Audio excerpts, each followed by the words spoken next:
Welcome to the future. Voice is clown. Not clown. Joker. Avengers! Assemble. Nobody tampers with the equipment except Tony Stark. Good idea. United, the Avengers are strong. Hawkeye, hands off. Fool! Have you forgotten my invincible magnetic power? Not this time, Magneto. My mutant brain senses danger. Something unseen is slowly spreading its poison, edging tempers. Think carefully before you do this. You filthy criminals. 5, 4, 3, 2, 1. You unlock this door with the...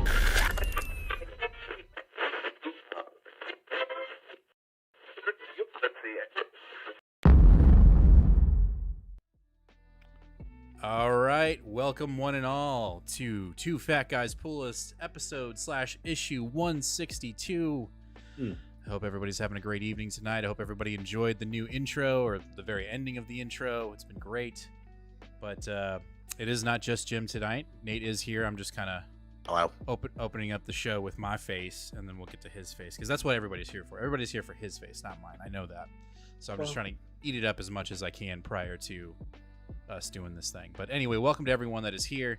And John, I will get to your super chat here in a minute, and that is part of our announcement, but we will get to that. So first of all, we got to talk about our show's sponsor, Collected Comics and Games, here in the DFW area. That is the LCS that me and Nate support, or they support us. It's kind of vice. It's like, you know, it's two to tango, right? Yin and yang. But they're a great LCS here in the DFW area. If you are ever in the area, make sure to hit up Collected Comics and Games. They are an amazing shop where Ron and Brent have curated just some crazy cool stuff. Comic books, omnibuses, collected editions, toys, models, card games, board games, dice, plushies. I'm going to say it. I say it every time. They even got snacks, man. They even got snacks, manga. They got everything. So if you're ever in the area, make sure to hit up Collected Comics and Games. It's a great place to check it out. Yeah, Ron and Brent are amazing, so definitely hit that up. Also, we're in the middle of a sub goal giveaway. That's right, we're continuing on to try to hit 2,000 subscribers, and our first sub goal giveaway is 1,250 subscribers. When we hit that sub goal, we will give away this X-Men Uncanny X-Men #1, signed by forget it. Yeah, it's still getting it on the brain here. Jim Chung, 9.8 CGC grade. So make sure to hit it up. If you're not already subbed, hit that subscribe button, ring that bell, give us a like, get entered to win this. And then when we hit 2,000 subscribers, we're giving away this Nick Klein sketch variant of Thor #1, signed by Donnie Cates, 9.8 CGC grade. So you're going to want to be subbed if you want to win those. Also, if you already won something in our last sub goal giveaway, don't worry, it's coming. It's just been a very long week for me. Let me go ahead and bring in Nate here really quick. There he is. We had a baby. Me and my wife had our third son. It. So, huh? You ruined it. What did I ruin? Nothing. What did I ruin? Nothing. Just continue. Anyway, we had our third son. That's really our big announcement. Is we've got a little wolf in the wolf pack here, and so yeah, we are. It's been a crazy week for me. So just be patient. We will be getting those slabs out to y'all. I just got to get it done. But it's been a crazy weekend. But those things will be coming hopefully this week. But yeah, the new baby is here. Mm-hmm.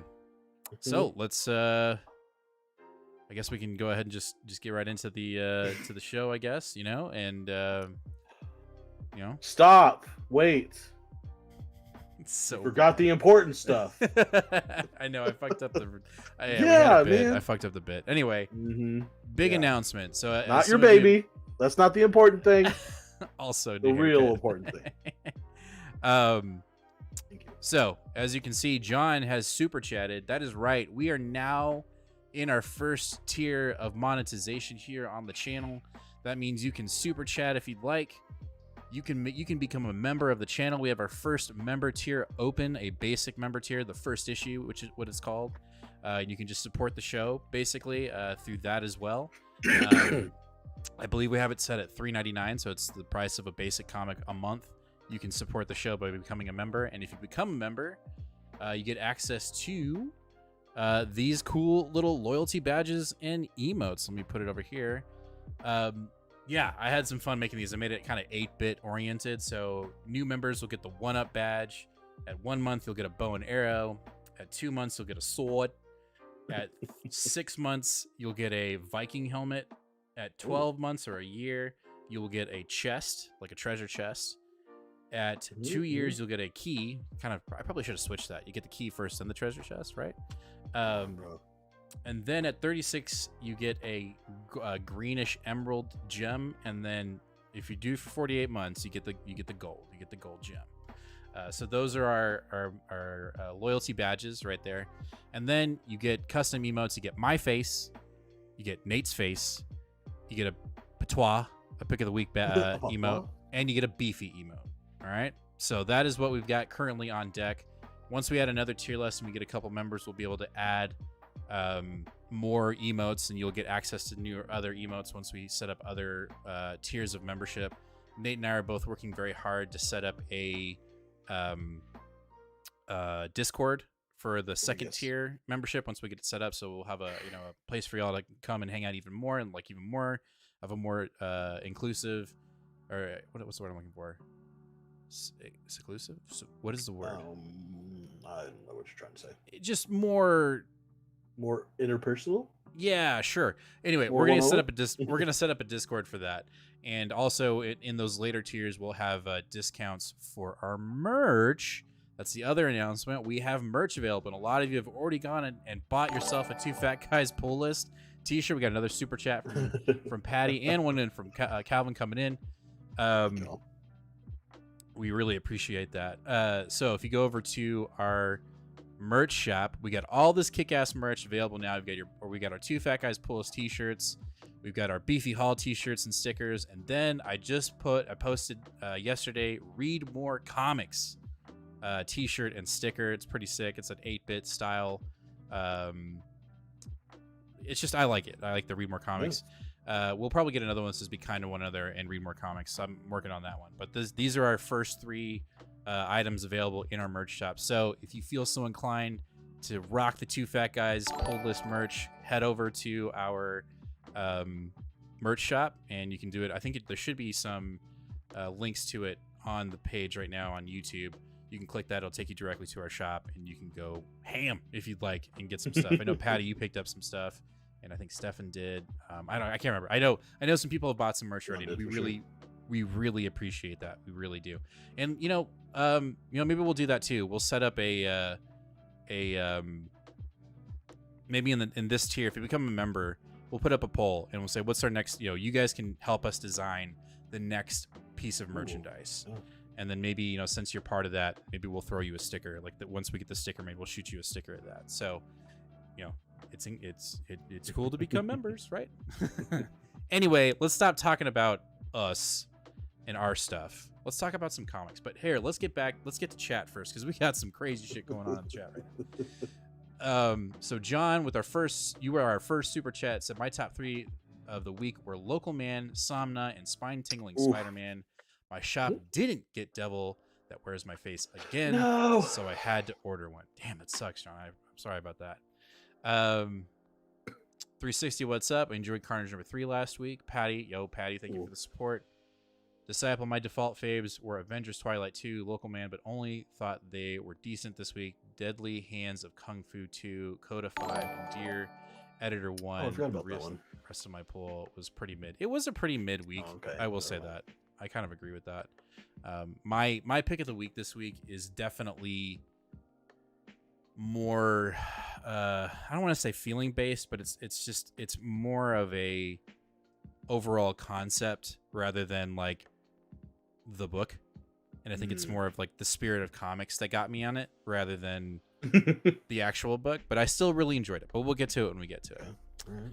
Let's see here, John. Thank you for the intro was fun. I had a little bit of fun this afternoon and started. We put in our new logo. As you can tell, we don't have the new logos on the show right now, which I'll get all that set up next week. But our intro's got our new logo. It's got our new intro with the anime stuff in it, and it was fun. I really liked making that. We're still got the classic track that Libby made for us. I love that thing. That thing's never going. It's not going anywhere.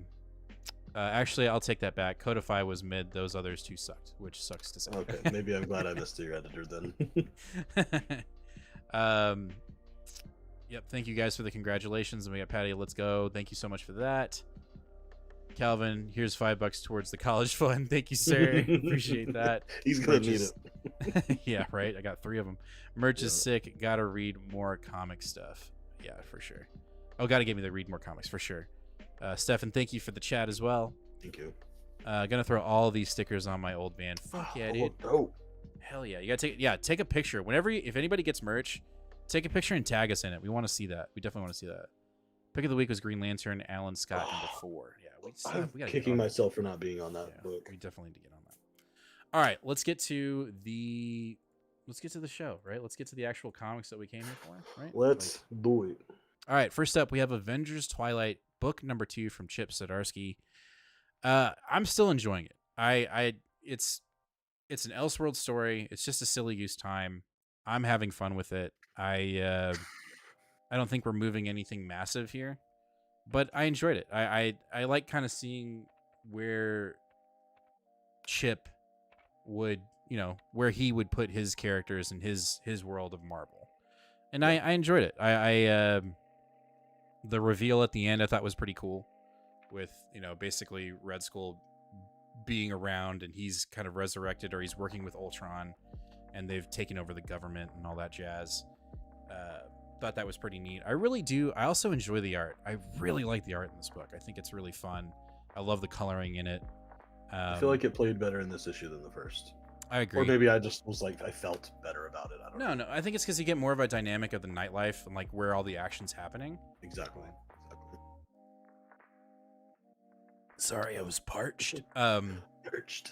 And I like that we're moving into getting some of the younger superheroes and seeing them as adults and like having. So we saw Kamala and her family. Yeah. As soon as he went to Kamala, I was like, oh, that's pretty cool. Yeah. So, and like I knew she was coming because like the next issue is. Yeah, but I guess I was pleasantly surprised that we just got a hint of her coming in and being involved, and her kind of just dealing with the fact and kind of playing that tug of war of like, do I help Cap or not? Am I going to do this? And clearly she's going to. I don't know. I like it. I think it's a fun, because my pool is so light right now. It's nice to have this in the pool to kind of, I wouldn't say beef it up, but just, it's nice. And I enjoy it. I'm not expecting anything groundbreaking or changing. I'm just here to read a good story. I get that. Yeah.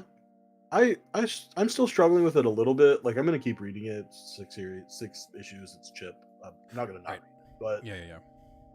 In some ways, I wanted a little bit more. I don't know, like, if we're going to do this, if we're going to do this thing where it's like, we're going to obviously criticize the government, we're obviously going to criticize the police state, we need to go pretty hard on it, because like I think half-assing that story makes it an extremely weak and an extremely weak story that shouldn't be told. Like, we really got to go all in. I'm super hesitant using Cap as the figurehead for that. You don't use a cop for like an ACAB protest, you know what I mean? So it feels the same thing to me. It feels a little awkward, feels a little strange. I would be very excited if, after what happened in this issue, where he sort of took over and he told everyone, hey, like, basically rise up with us, and everyone's like, oh, fuck that guy. I'm hoping maybe he'll move into the back and someone else will become the spotlight, like Kamala. And then I think I'd feel more comfortable. I'll make a prediction and say that he'll probably be dead by next issue. I think that would be very appropriate. Yeah. And I don't mean that just because I can't stand Cap. I just mean, like, I think that would that would make sense for this kind of story to martyr him a little bit. I don't know. Like maybe that sounds well, no, but I think it would be a shock value too, because like I think a lot of people are like, you can't kill Cap, and then Chip's like, nah, we're killing Cap. Like, boom, you're done. It's time for these other heroes that are maybe in hiding or they've moved on with their life, going, oh shit, like I gotta get off my ass. You know what I'm saying? Like, crazy old man was right, and I think that's I like that. I think it'd be cool to see that, which sounds very odd to say, but I think it'd be perfect. Yeah, I will say the one thing that I thought was hilarious, because it is very true, is like this idea that you sort of pull the veil back for the people and like show them the hypocrisy of the things that they didn't know, and instead of the people going, oh shit, I was fooled this whole time, they were just like, you know what, actually fuck you, like we were fine living with our heads in the dirt. And like that just very much makes me feel like the stuff we're seeing like with Trump right now, and like it's like being obviously exposed, there's no opinions, it's straight fact, and these people are going, hey, fuck you for saying the truth, I don't like that stuff. And so I really did enjoy the on the nose social commentary there. It's definitely some parallels for sure. Yeah. Watch Your Act more like the Patriot Act. I enjoyed Avengers Twilight #2. This is such a fun book. I'm glad Marvel's increasing their amount of good reads lately. So interested in how this ends.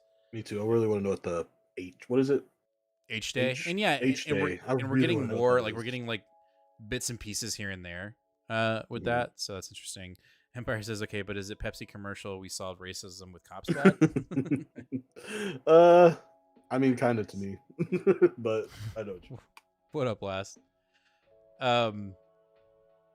Was anyone else also confused by this solicits with this issue? I was expecting this future Bullseye to have a much bigger presence than she was in like two. Yeah, it was a little weird. Like when I didn't even check the solicitations, but when they mentioned her as Bullseye, I was like, I don't know. There were literally 3 things put in bold in this entire solicit: Captain America, the Defenders, and Bullseye. You would think those would be the 3 most important things to this issue, and Disciple's right. Like Captain America was, and Defenders were, but Bullseye really wasn't. Well, and Kamala was like, she was like, "Hey, I'm here." Exactly, yeah. But I think they kind of wanted to keep that under wraps a little bit. Let's see. Question more. Kamala in the Avengers Twilight. This character isn't fun. What?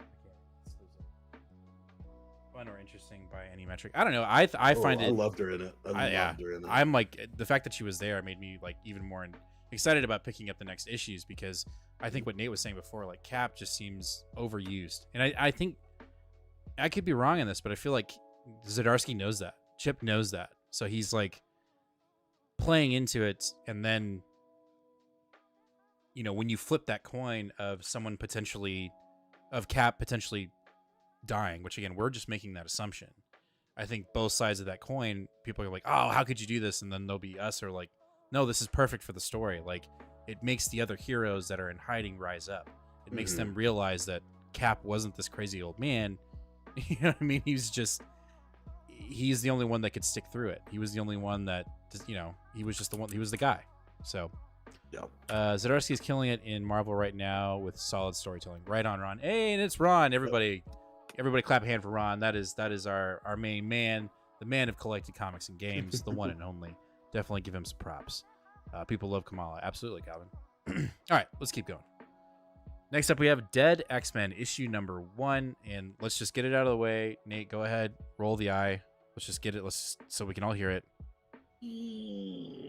There it is. Oh, it honestly, that was maybe more than it deserved, but it definitely still deserves an eye roll.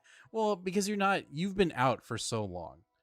Sure, I still understood everything that was going on here, and I just like Moira in Mutant Comics is a dead, mutilated, stripped corpse 100%. of a horse that is still getting hit, and I just I'm tired of it. Okay.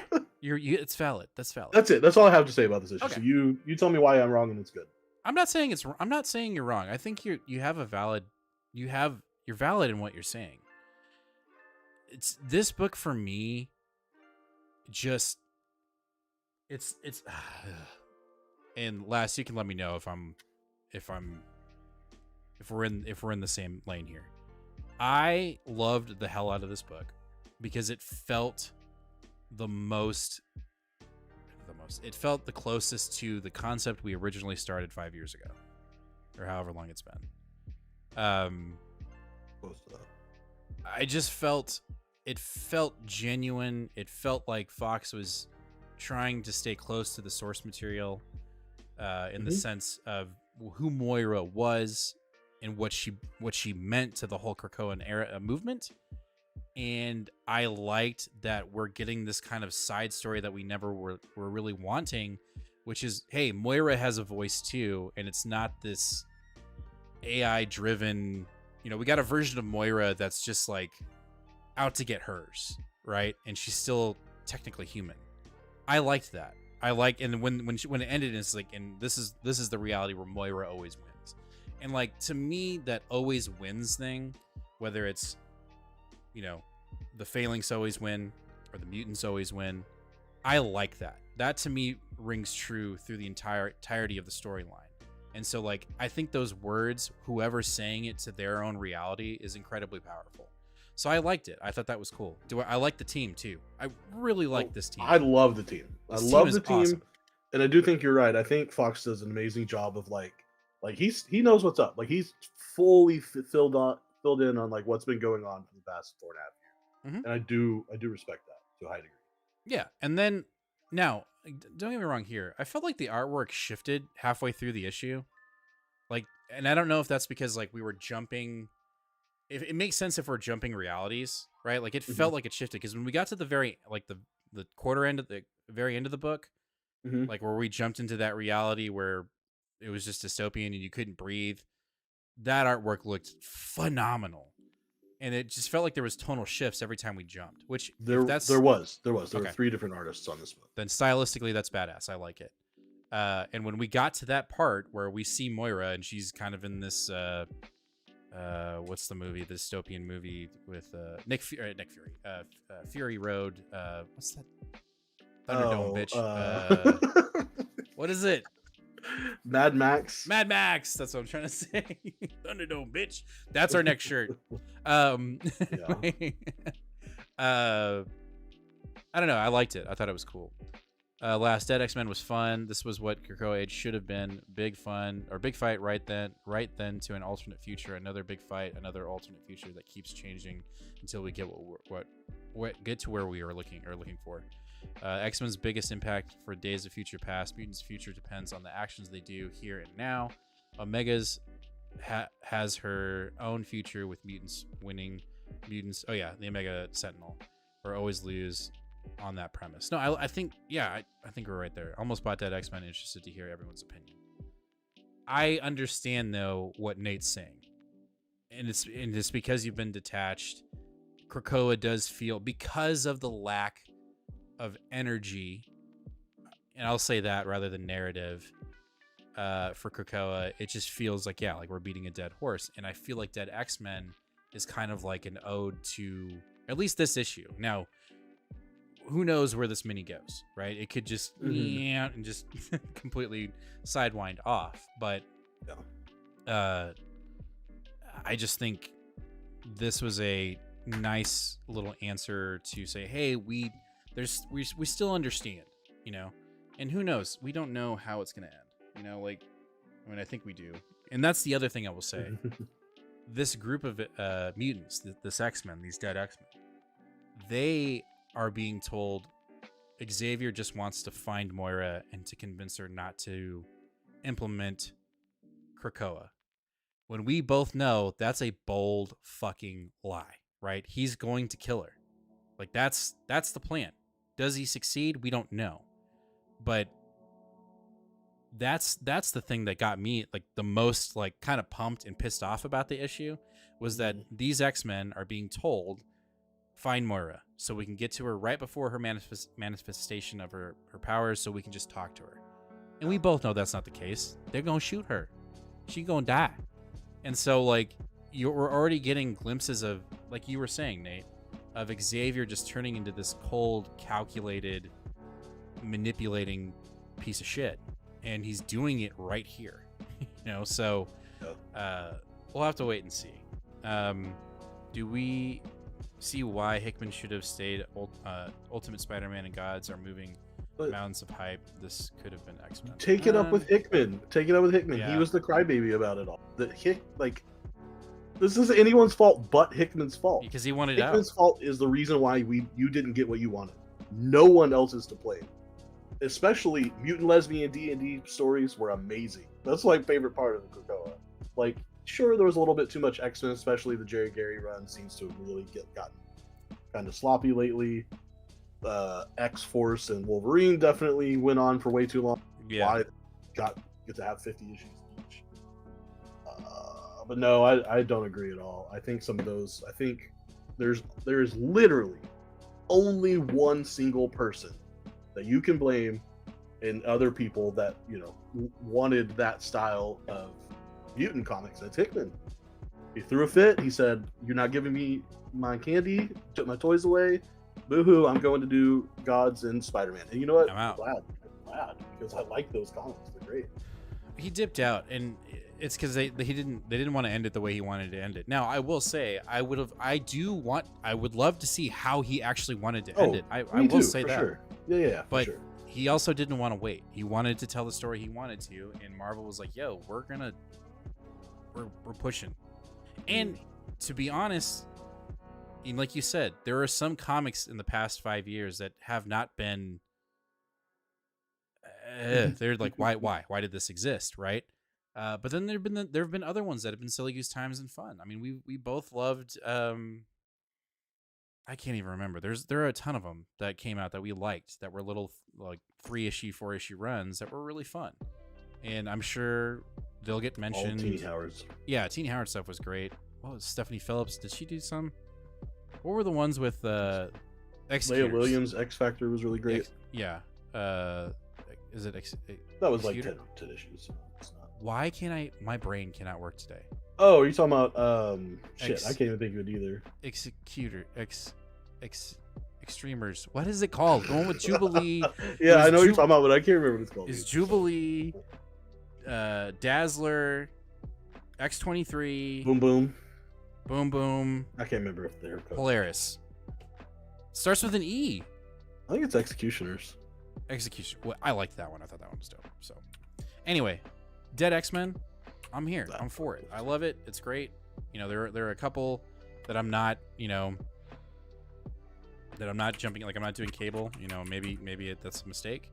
But there's just something I'm not going to jump on. But this one I'm definitely jumping on. So that's that. There it is. Holden. I don't want to talk about mutants for the rest of the day. Okay, howdy. I see congratulations are in order. So glad to hear that. Congratulations. Thank you, Holden. Appreciate it. Thank you, man. You're totally talking about the merch, not the kid, right? Yeah, you can get a shirt now. Sorry, I had to since you ruined it. No, earlier. that's good. You're good. What up, Jaden? Incredible Hulk issue number 8. Visually, outstanding issue. Read way too fast. Yeah. Way too fast. This, I mean, not that I love visual issues where there's no, but this was way too fast. I enjoyed it, but if I knew it was this quick, I would have read something else, knowing that I could have waited on reading this until like 5 minutes before the show, because it would have taken me a minute to read. Like it was just super fast. So I have, You got notes? Go for it. I have a theory, or at least this is what I wrote down in my notes, my little review while I was doing it. Go. And I'm curious because part of this theory might frustrate some people, which I think would be a valid thought. That's what we're here But this was a clearly defined set issue, envisioned in a collection in the set as the arc, read completely all together. Right. But this issue was designed to be like a blast in the face of amazing art, of monsters, mayhem, horror, like just what you would expect if you were doing a full complete story with issue beginning, middle, and end. You'd probably only get 1 or 2 pages of it. But instead, Philly Kennedy Johnson said, "Hey, Nick Klein, why don't you just throw it on the table and show these guys what you got? Let's do it for a whole issue. I got a couple words, you do the rest." Agreed. and it's gonna look perfect in the middle. When you read the first 8 issues, the first 10 issues all together, this is gonna feel so good. Like this is gonna feel like the climax of our first 2 arcs. And I think when you read it like that, it was totally worth it. But I also completely understand we're doing serialized stories, and like there's some kind of merit to each issue holding up on their own. So maybe that's a good thing, maybe that's a bad thing. But when I viewed it like that, I was like, this might be one of my favorite ones. Also, I know it's a side note or like a silly thing, but one of the things I love is that we got Matt Wilson on the coloring of this run. Like he's colored all of it, but especially Nick Klein stuff, and it's so good. It's so good. He's one of my favorite colorists right now. But the pages that Nick Klein got to color himself, I just was like, wait a minute, like this is Federici level stuff. Like this is so good. I think this is the best art issue we've had of the year, besides Dracula. Well, and we're about to get a Peach Momoko Ultimate X-Men, and that's gonna be until then too. This is gonna be insane. Speaking of Nick Klein, and whenever I get a chance to talk about She-Hulk. So issue 6, of course, issue 6, we get a variant cover from the one and only Nick Klein, and god damn, that's nice. I mean, and he tweeted about it. He's like, "Look, man, I don't discriminate," and he was like, "Check this shit out." And like, I had already I didn't see this on the FOC. I had already pre-ordered, the Mark Brooks. I pre-ordered this one. And then that's an incentive. I'm sorry, it's just not gonna, unless Ron wants to give it to me.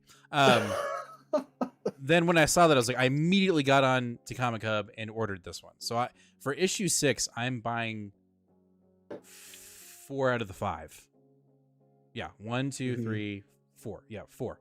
I am buying 4 issues, but I had to get it because it's Nick Klein, and it looks amazing. So the guy rips. Like it's just it's so cool. But anyway, see, this is why I really like doing the show too, because you and I are just kind of like being, I don't know, fanboys about this issue so much. But I do like the kind of like critiques that we got. Like Stefan says, it looked really great, but the kid smiling on the motorcycle took him out of the moment took him out for a moment. Yeah, I'm curious. Like I don't even. I think I probably glanced right over that. All right. John said, I have a problem with the issue. It felt like the pages were out of order during the action scenes. I love Klein, but the action was hard to follow. And see that. I think I can see that too. I think I was just like pretty pictures. Well, this is cool. Pretty pictures. But I also know what you mean and when it hits you, like for some people you see it, right? Like clearly the artist saw it the way he intended to, or else he wouldn't have left it that way. Right. No artist would go, I can't follow this shit. Oh well, ship it.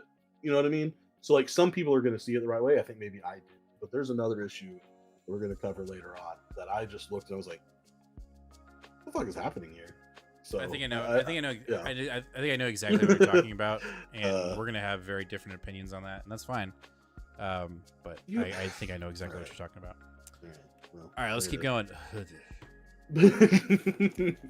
right, World's Finest. Okay, so on our new comic book day video, we both were like, yo, annuals in general are just kind of annoying. Sometimes they can hit. But I just feel like lately, for both Marvel and DC, annuals have not been, they just have missed the mark, in my opinion. Okay. And this one, Hulk had black goo, and then he didn't have black goo. Then it was back again. Yeah. Okay. That's valid too. I'm gonna have to go back and look. Go back and read it. World's Finest 2024. Before we started the show, we kind of have like pre-show notes, and when I told Nate, a little bit of pre. When we talked about World's Finest, like we both like simultaneously said we read the first story, which was by Wade, and then skimmed the rest, and even that's kind of being generous. And my theory as to why we both did that, I know for a fact, is we are just not as in tuned with DC characters. Yes. Okay, I think that's the biggest thing, is like, Metamorpho, okay, if this story had been released right after his arc finished, I would have eaten it up. So I remember really enjoying that arc. Right. But I don't remember any of that shit. And you're telling me, oh, this was literally following that story down to the panel. Here, let me tell you, go back to the panel. I'm like, nah, I don't remember all that. Like, if it's that serious, then I just, nah. Yeah. So now the Wade story, I can tell you, like, 2 pages in, I'm kind of like, what are we doing?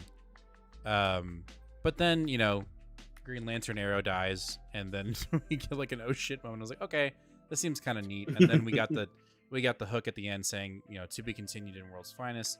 Great, it did its job. The annual did its job. But the other stories, like, I'm not gonna lie to you, like, I didn't read it. I just couldn't. It just wasn't.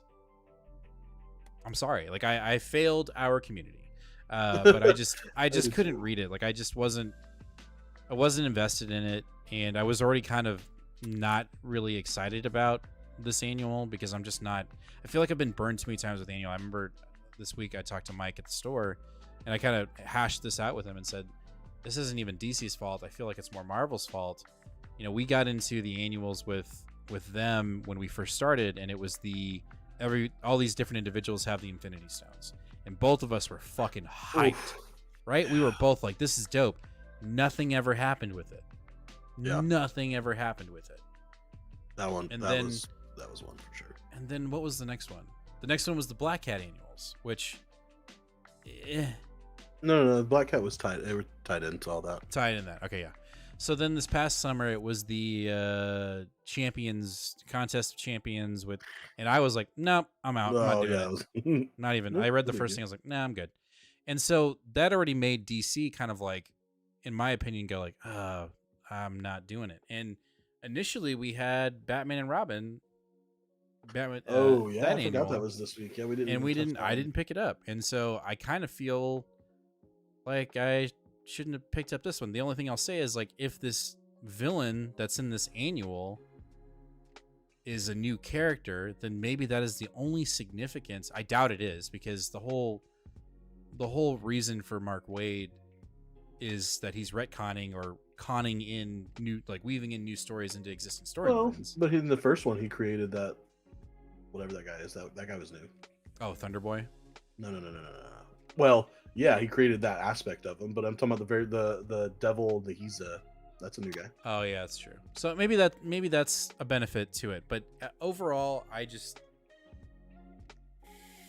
wasn't for me, fam. And you know, I'm on top of that, and trying to find one, but yeah, I'm not finding an annual that I was like, yeah, that's great. They're just not. It just feels like sloppy seconds, in my opinion. That's how annuals. That's how it feels to me. I don't know. Did anyone read this that enjoyed it? Because I'm just curious. Like maybe we just. Did anybody read it? I actually regret not going back and reading the Christopher Candle story, because the art looked really cool. I skimmed it visually, and it was like, actually, this looks badass. I'm gonna come back to it. Like, I don't feel like I have the energy, but I'm gonna come back to it. It didn't. And I really like Cantwell, and so I actually will go back and read it. But I'm curious if anybody did read it. I don't expect that. I don't see a lot of people talking in chat, so I think we can just go ahead and move on. Move on. All right, we're jumping into our independence. We're gonna kick it off with Sound. There's how many people are surprised? None, right? Like, absolutely none. I was super excited about this issue. I really enjoyed it, the first issue. And this issue was even better. Like, this issue just like kept it going. Yeah, there's like so much going on here. Like, I mean, I can tell you the plot a little bit. Like, you know, we're still in this 17th century puritanical, you know, Christian farming community where sin is running amok. Like, you know, there's the couple having the affair out in the woods, and then there was a murder. You know, our main character Ingrid, her husband's like the deputy, but also a minister guy, but he's out of town at another witch trial, and then another murder happens, and everyone's like trying to figure out what it is. And of course, the culprit was the guy having the affair, killed his own wife and killed the woman's husband that he was having the affair with, and it's just this whole dramatic thing, right? And to a certain extent, I mean, that story is good. That story is good. It's interesting and it's fun. I'm also kind of a sucker for this time period this little Salem witchy sort of thing anyway. And there's a lot of good themes here, like the unreasonable expectations of life, especially for women during this time, of this like intense puritanical hold that religion had over day-to-day life was just obviously too much. The constant internal struggle against natural feelings and natural emotions, and I'm not even talking about like affair stuff. I'm just talking about like people question, like at one point the girl gets berated by the priest for not going to church, and she's like, what, like I missed one church, like I missed one service, like what the heck? And she's just called out and said how horrible she is, and everybody's gossiping about her, which is not true, but it's still very dramatic. But I think the story that's underneath is even better. I definitely feel like, or maybe it's just me, maybe I'm noticing this theme a lot more, but it very much feels like Tinian-esque. This idea of dreams and the perception of reality. Like this keeps coming up a lot in this book because of the two-tone art thing that we have going on. We've got Becky Cloonan doing her art, which is reality, and we've got Lotte's art that is the very dreamy. Well, it's literally the dreams, but it's also like very dreamy art and stuff. Style. And in this issue, we literally start to see it fracture. Like, Grid is not able to clearly tell what is reality anymore. And I think that's so cool that we can tell because the art changes, but she has no idea. Like, at one point, she thinks her husband is back in her house unexpectedly after she just almost got seduced by a demon outside. And she, like, almost confesses, and then it turns out there's no one there at all, that was just a continuation of the dream. At one point, the demon that is tormenting her and constantly trying to tempt her appears in our reality art. And so now it's like, as a reader, you're being told this art style is reality, but you're seeing this demon in it. And so now it's like, well, I can't tell reality. Is the demon actually there? Like, she thinks it's actually there, but are we supposed to think? I don't know. The mind fuckery of it all is very interesting. Very interesting. And then, of course, there's the whole, like, risque vibe of it all. Like, it's not that it's like, someone was like, oh, this is softcore porn. And, like, it's not. Like, it's not. And so I do find it very interesting because right now, this type of storyline, this, like, romantic, dark fantasy sort of thing is, like, selling billions of copies of books right now, like novels. Yeah, it's hotcakes. Like if they, I don't know if our guys even know like this stuff, but like, the Akotar stuff and Sarah J. Maas and all of these just books that are just selling by the millions, that are fourth wing, that are just going crazy, and that's totally underrepresented in comics. And like, I don't know, like we should have more of that. We should have a lot more of these. I mean, this is super popular genre. Why are we not doing it? And so I don't know. I just that Cloonan saw this, and maybe she's a fan of the genre, or maybe she's just like, "Yo, we're shit." But right, I don't know. And everything is like the dialogue in this is great. The art from both girls is amazing. Like it top notch. And so I don't know. I just zoomed through. There's like 64 pages, and I just did not even notice it. Just breezed through it, no problem. Nice. The perfect thing is, one more issue and then we're done. We're not dragging it out. We're not, I mean, it's 64 pages each issue, so it's like a 6 or 7 issue. But I'm really happy that we're just getting one more issue, and we've got a point to make, and we're going to make it. We're not going to drag it out. Yeah, I mean, that is what it is. I'll stop talking about it. No, it's your pick of the week. You can talk about it as much as you want. I just lost it so much. Just if everybody didn't know, That's it's pick of the week. Yes, very much so. Also, I need to shout out Brian LCS. You are a new sub. Thank you for showing up. Thank you for hitting that sub button. We appreciate you. Thank you very much. All right, next up we have Duke, issue number 2 from Image, from Joshua Williamson and Tom Riley. This was a good issue. I mean, it moved the plot forward. Duke is on the run. He's trying to find some allies, and his government is looking for him. What I you know, it wasn't. I think issue 1, in my opinion, is a lot stronger. It was a lot stronger than this issue. Yeah. But this wasn't a bad issue. It was a great issue. What I like about it is the actual, like it's just the, I don't want to say slap in the face, but the conventional story arc for G.I. Joes and for Transformers is being thrown out the window. I don't know much about G.I. Joe. You know, I had the action figures, but I did not follow the storyline. I didn't watch the cartoon as religiously as I did Transformers. But I do know that certain characters are G.I. Joes and other ones are aligned with Cobra. And it's very clear that we're smashing that, what's the word I'm looking for? That conventional storyline, right? You've got there's a word for it. Like it's just right here. I know it is. But whereas, you know, Duke, it seems like conventional. That's what it is. The conventional storyline with G.I. Joe, where G.I. Joes are right here and the Cobra enemies are right here. And in this, at the back end of the issue, we've got a character, and I don't know her name, but I know that she's one of the bad guys. Oh yeah, I had no idea. Seems to be aligning with Duke. And so we get that. We even get that kind of style of storytelling in the Transformer book, where we've got just conventional things not being present and other conventional things being broken. You know, with Megatron missing and them using, you know, Optimus having Megatron's arm as a secret weapon. Like, that's just not that. We never saw that shit. And so I think with G.I. Joe, we're seeing the same thing, where certain characters who are on one side seem to be in the middle. And Duke is very much, it feels like, in the middle when it comes to the conventional view of G.I. Joe. And so what I like is it seems like Joshua, and probably to an extent Robert Kirkman, are saying, look, we have been given the keys to these franchises, and we're going to do something different with them. Will we do familiar things? 100%. But we are going to change the game when it comes to what these characters are and what they do and what they mean. And I think that's really kick-ass, because you get a little bit of everything when you're reading these books. And I fucking dig that. The woman at the end was Baroness. Yeah, and so, like, I saw the dude with the metal head. Isn't that what's his name? I said it when I read it, and then it's just like Destro or something like that. I can't remember.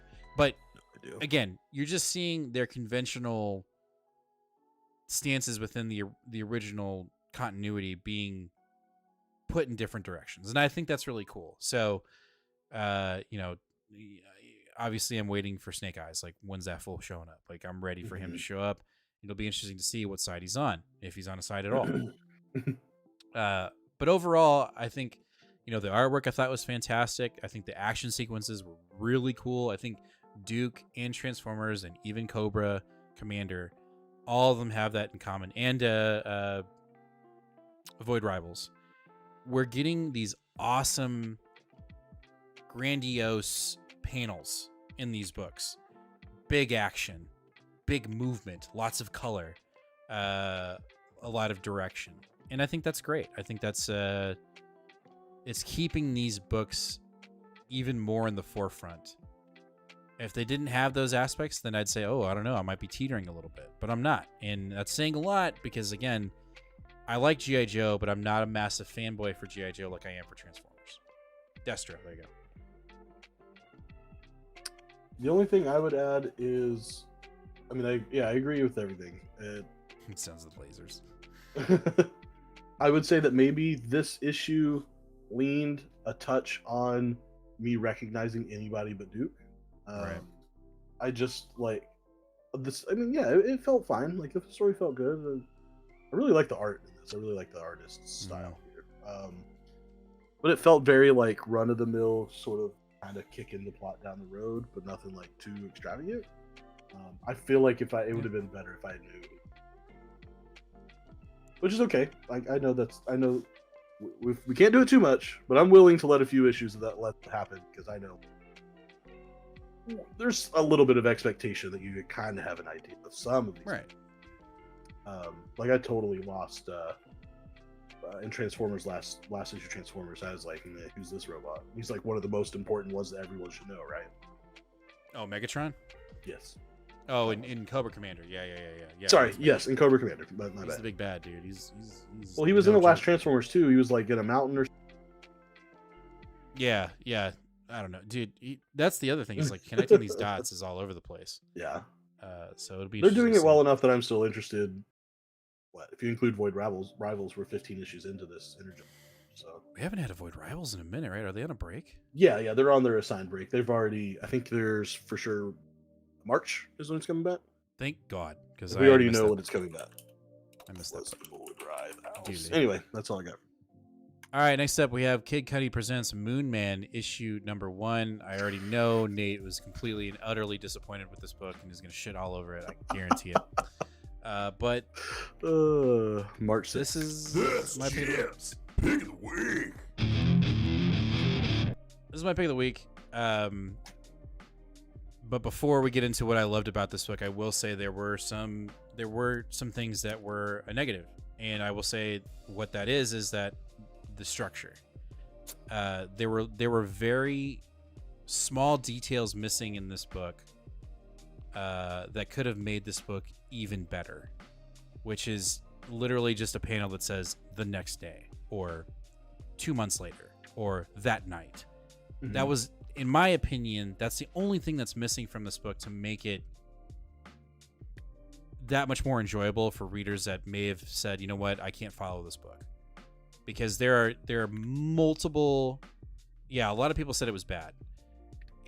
The reason why I think people are saying that is because there's no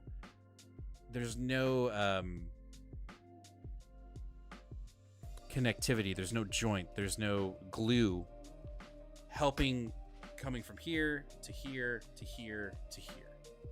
Now, you take that aside, you take that part out, which is that is a fundamental thing for comics. You really need that for it to feel right. What got me for this book, I loved the artwork. I thought the artwork was just fucking awesome. And when you saw our main character turn into Moon Man and use his powers, I was like, oh, this is sick. Like, I really like it. I think it's really cool. Like seeing him, go up into the sky and he's got this like weird multicolored trail following him and he's going apeshit and,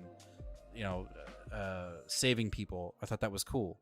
The mystery behind, okay, what happened on the flight? There was 7 minutes where the crew was not being heard of up at the moon. What's going on there? And we're kind of beaten with a hammer of like 7 minutes. What happened? 7 minutes. That's a thing.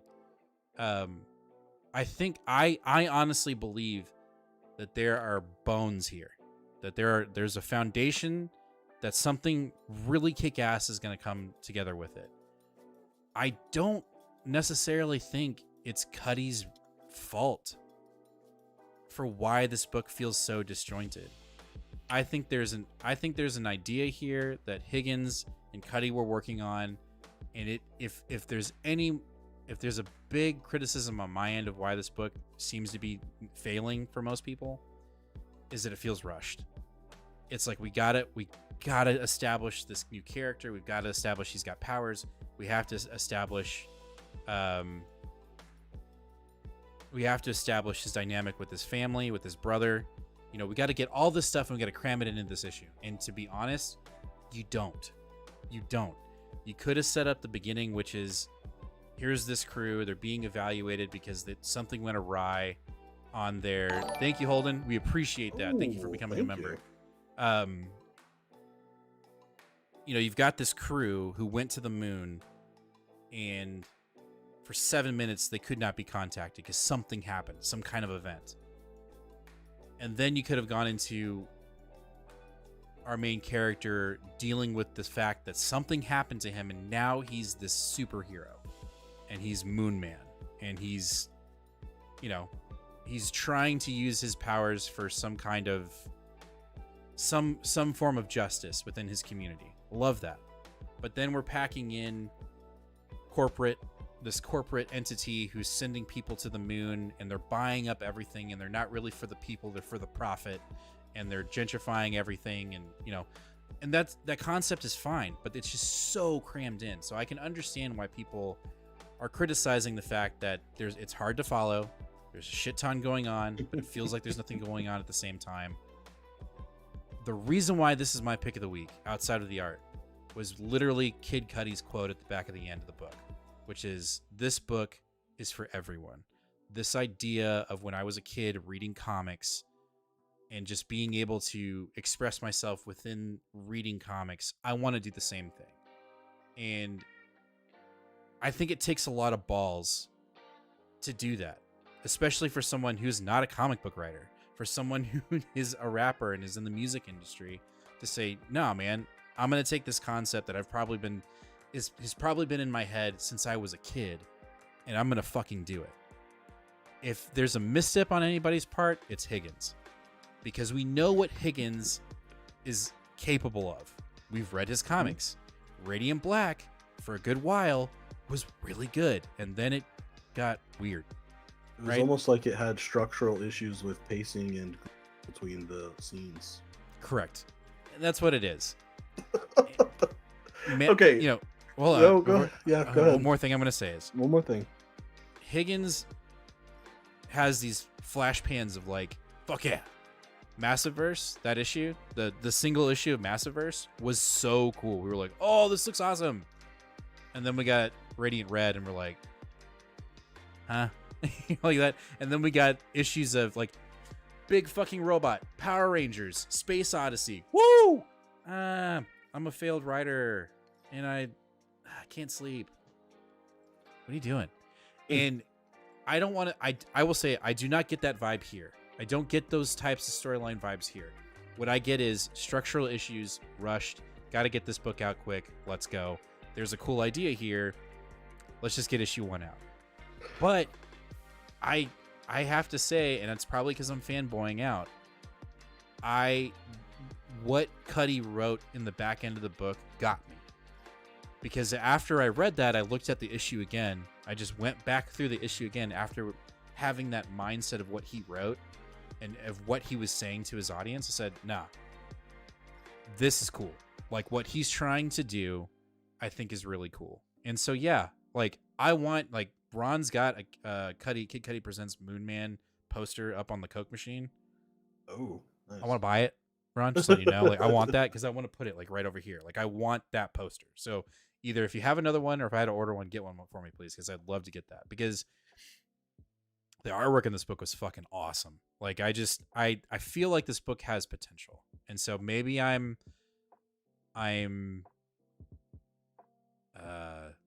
reaching a bit. Maybe I'm trying to just like, I am. But, you know, I don't give a shit. It's my fucking show. So that's what Now my question is, why did you think that I was going to hate this issue so much? Because of the lack of structure, because of the lack of what the fuck is going on, and because we've had discussions about structure in comics and how that concept is pretty essential for you to enjoy comics. I didn't think for 1 second that the subject matter was the reason why you weren't going to like this book. If anything, I thought, no, this is probably something up Nate's alley. Like, I think the tones, the story, all that, I think you liked. I think the structure and the pacing, which you get into it like, all right, and I knew going into reading the book that people were pissed about the book.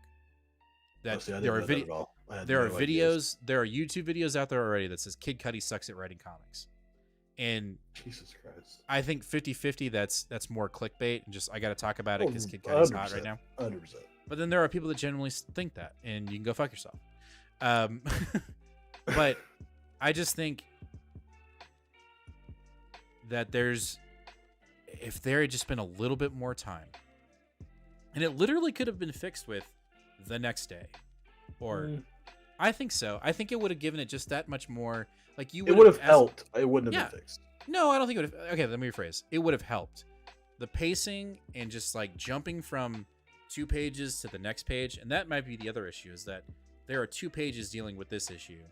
Then there's 2 pages dealing with this issue, rather than these 2 pages probably could have used another page and a half, if not 2 more pages. Can I read you what I wrote as a review to I'm this? going off and on. Yeah, go ahead. So this was when I read this yesterday. We had not even talked about this book at all. Hadn't even texted and say, "Did you read it?" Didn't say Yeah, what you think. yeah. And I just think it's funny because this is what I said. Mm. I really like the premise of this book, and Kid Cudi's mission statement in the back was perfect. But I really struggled with the issue. The art was great, except the action. It was incredibly jumbled and hard for me to tell what was going on. And for a 40-page debut, the issue felt rushed. I didn't feel like anything was really developed before we were racing off to the next thing. Overall, there's enough meat on the bone to pick up an issue 2, and the creative team is obviously intrigued. We literally thought the same exact thing. Like, we were on the same page. I did not hate this issue. It's like a I mystery think box. all of the things are very valid. It kept it from being my pick of the week, but I'm definitely going to pick up. I just think, and you know what? I'll be honest with you. I think the lack of support for the book also motivated me to pick it as pick of the week, just for a big fuck you, because like I don't think it's warranted. I think people's, if you're going in to read Moon Man because you're waiting for the next Jonathan Hickman, shut up, okay? You know? But like there have been other books that have been like this that have been trash, that have not been good, and they warrant a criticism.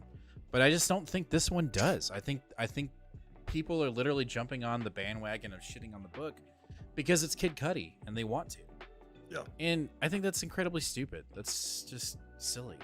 You know, I might just take this whole bit that we're talking here and make a clip out of this video and say Kid Cudi knows how to write comics.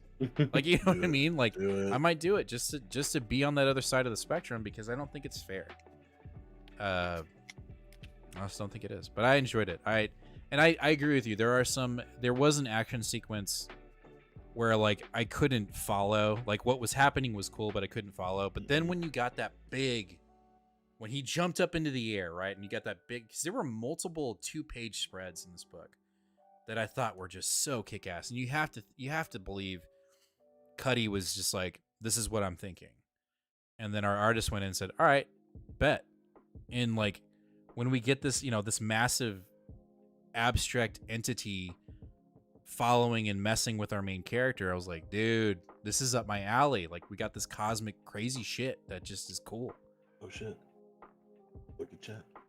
Oh, thank you, Ron. I appreciate that. Yeah, I'm putting it right there. Like when we go full view. Hey. Oh, sorry, full view. It's going over there. Like I'm gonna probably downsize the monitor and put it over there because like I love this cover. This cover is so kick-ass. So also, not pertaining to Moon Man, but I do appreciate Ron's insight, especially from comic shop owner. When we were talking about Duke, Ron said the whole Energon is their best-selling books right now. He said he's loving them, and that you're too old to get into Transformers and G.I. Joe, but never too old, so you don't know the lore, but they're still good, right? And that's crazy awesome. Like I love hearing that they're selling so well. You know, I'm sure a ton of it is just the property of it all, and just everyone's into that stuff. But like the way I think it's hitting like an extra amount of success is because it's getting people like me who were actively saying, no way, I'm not reading Transformers, I'm not reading G.I. Joe. Right. We're being suckers and we're buying it and we're loving every minute of it. Suckers. I bought the Ultimate Spider-Man poster from my comic shop window. Maybe I should pick this one up also. It's kind of sick. Buy them and wait until they end up. No, dude, this, I honestly believe Moon Man's got some potential. And it, you know, Higgins is doing his thing where it's going to be part of the Massiverse, and okay, whatever. Like it is.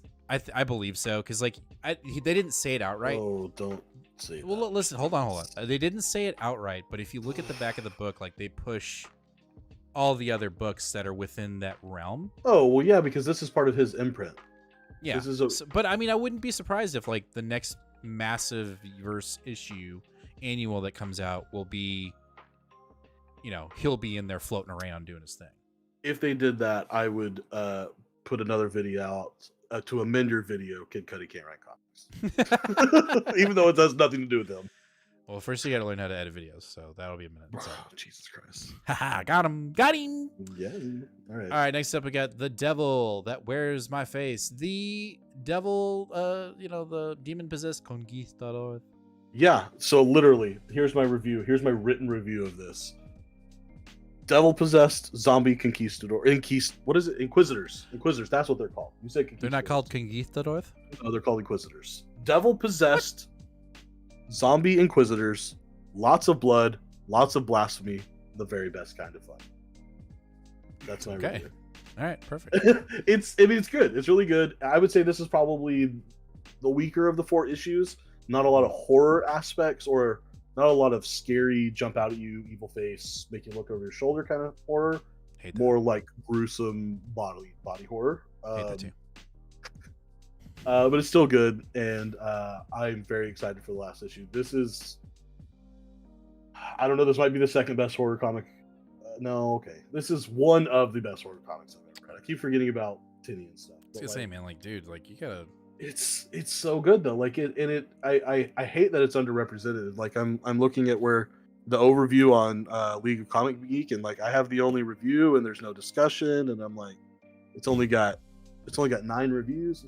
This should be up there. Like, people should be talking about this. I know, but this is really great. And John, I'm sorry you shopped. Yeah, well, you got it. That's all that matters.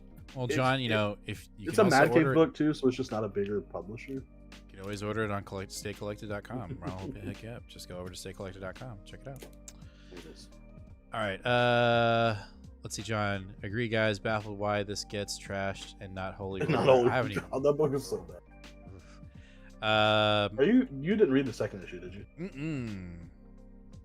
But you were about it more than I was. I was, but then I was like, you know what? It just doesn't have me. That being said, Lee is all about that book. Like, she talks about it all the time. Oh, really? Like somebody came in the other day. I need to talk to her about it then. Yeah, she was all about it. So maybe we, I don't know. Maybe we get it collected. Maybe we just get the collected edition or the trade or whatever. Maybe. Everyone's saying what up to Ron. John, that's a valid thing. They got to figure it out. It's not that. It's just I think they've got other stuff that they're working on, which is going to be awesome. That Ron and Brent have got some crazy shit going on, getting ready for the show, for the store. It's going to be great. All right, let's keep going. Is that it? Was that? Oh my God, that was our last book. That's it. Holy That's shit! it. I thought we had more books for some reason. Huh. Well, do it. They're gonna do it. Appreciate everybody showing up a little late. I know we came on a little late, but we had some stuff to take care of. I was fixing some last minute things, doing the intro and getting the membership set up. Holden, we appreciate you being our first member. You got your 1-up badge. So thank you everyone that gave us super chats tonight, and everyone that's gone on to our store and have bought some merch, some Two Fat Guys merch. Can't wait to see it on y'all. If you did buy some merch, when it does come in, please snap a pic and tag us on whatever socials you're using, whether that's Facebook, Instagram, Twitter, or what's the other one, Threads or Blue Sky or No World. What Okay, so first, John, I've been reading Dark Ride and Trade, so I've only read the first two. I think that's through issue 8. No World Tree, I couldn't do it justice. I got 2 issues. I got 2 pages. This is Chinese. This is French. This is not a language I speak. I'm very confused. And I said this last issue. I've got to do a reread. I got to get caught up, and I'm totally going to do it because it's Tinian and he's my favorite in the whole world. But you gotta take your time. I couldn't do it. So issue 8, we'll full recap. We'll get caught up. Okay. But I couldn't. It's all right. That's okay. Like, no one's mad Sorry, at you. I'm mad at me. So. I mean, John's mad at you. Yes. John and I are very mad at me. Perfect. Yeah, dude. Yeah, Holden, you were the first. You got our first 1-up badge. Remember it. Look, your name's even green. It's so dope. Like, you were our first one. Love it. And Stefan, I think you subscribed to our Patreon. I'm gonna see how to refund you, because I forgot we even had that thing, and I would much rather, if you want to support the show, do it through here because I gotta go find that, because I forgot we even had a Patreon. So I'm going to try to get your money back, because I want you, if you want to support us, I'd love for you to support us here on YouTube rather than on there. But we'll get you going. Time to be a member. Gotta find it, dude. Yeah, you can do whatever. No, hey, don't feel pressured. If you want to be a member, be a member. But if you don't want to be a member, the fact that you're even here, that's what we love. Yeah, we just appreciate that. But if you feel like you want to support the show, you know, it's one issue. It's $3.99, one issue a month. It's dope. And you get a cool badge. You get the 1-up badge. Well, let's go over it again because I just had so much fun making them. Let's go back to our. I just want to look at them again. They're so cool. So again, if you want to become a member, oh god, those emotes. Right, dude, you get the emotes. You can put our face in chat. Jesus. I have special emotes. Yes, you've got our face, my face. Ooh. So if you become a member, you get the 1-up badge, and that's your new member badge. And the 1 month, you'll get the bow and arrow 8-bit, then the sword, then the Viking helmet, then the open chest, then the skeleton key, then the emerald gem, and then the gold gem. So we are doing some cool shit. Yeah, and then you get the our face, my face, or Nate's face, my face, the patois, which is the pick of the week badge, and the beefy badge. And then I'm working on some other ones as we continue to grow. The member section will get more emotes, which will be pretty kick-ass. And so if you guys have any ideas for emotes, let me know. But I've got some working. I've got our so one of our t-shirts is the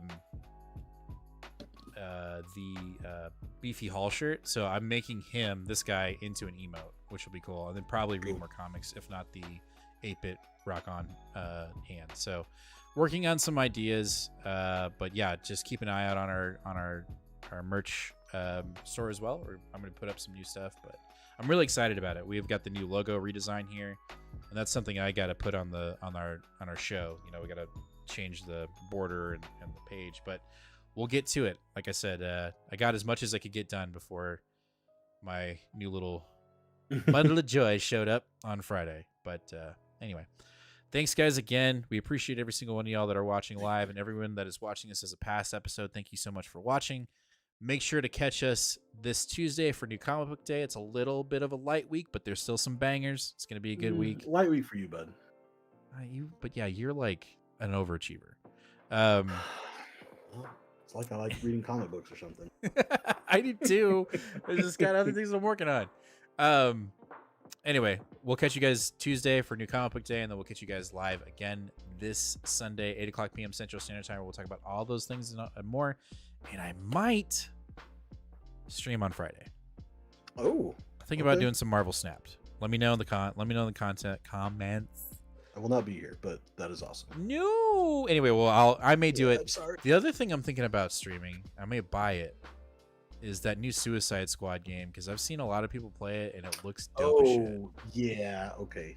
Yeah. So that does look very So we dope. might have to do that. So Fridays might be coming back on Gaming Fridays, where we'll play like comic book themed. It doesn't really matter. We'll play video games. We'll see. Yeah. Definitely some Snapped on Friday though, maybe for an hour or so. But anyway, we'll catch you guys definitely on Sunday. But anyway, thanks again for everybody. Thank you for the love. Thank you for the support.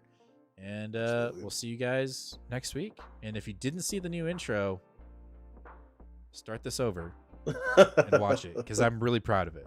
I mean, it's Nice. not, it's little detail. It's the little things. Okay. But anyway, we'll catch you guys later. Oh, wait, I got to say it. Oh, yeah. As always, comics fan, be kind to one another and read more comics. We'll catch you guys later.